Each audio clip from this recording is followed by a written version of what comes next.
5 kV,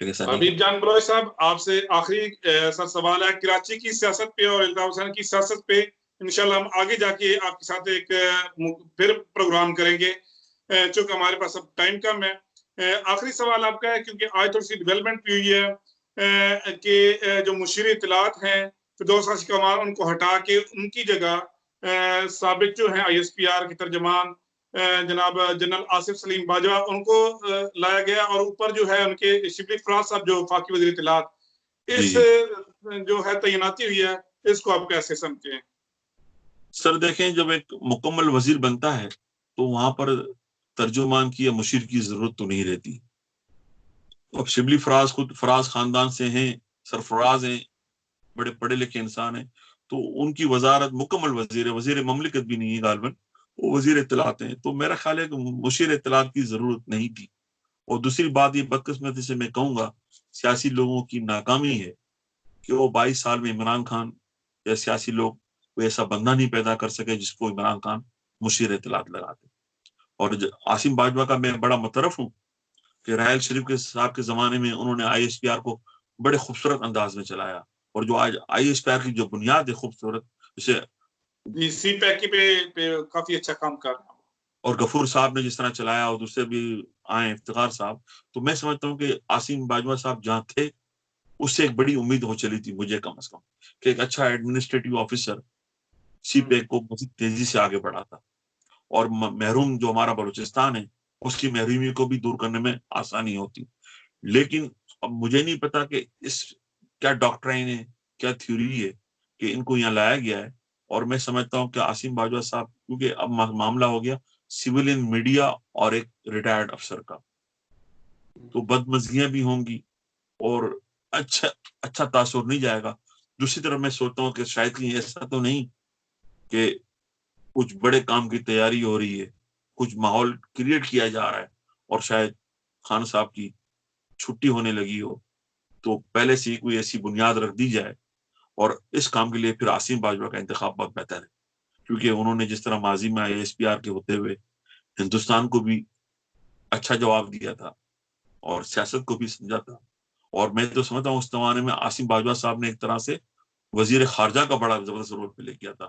جب ہماری civil government نے فیل ہو رہی تھی تو وہ ہر محاذ پہ کھڑے تھے، تو بینگ اے پولیٹیکل ورکر تو میں اس تعیناتی کے اچھے طریقے سے نہیں دیکھتا، لیکن اب پاکستان میں مفاہمت اور مصلحتیں آ گئی ہیں تو یہ ایک اچھی چوائس ہے، اور میں دعا امید کروں بھی گا۔ اچھی کرنی چاہیے ہمیں کہ ان کی بالکل، جو تعیناتی ہوئی ہے آنے والے دنوں میں آپ سے دوبارہ بھی بات ہوگی، اسی حوالے سے ہم مزید بھی ڈسکس کریں گے۔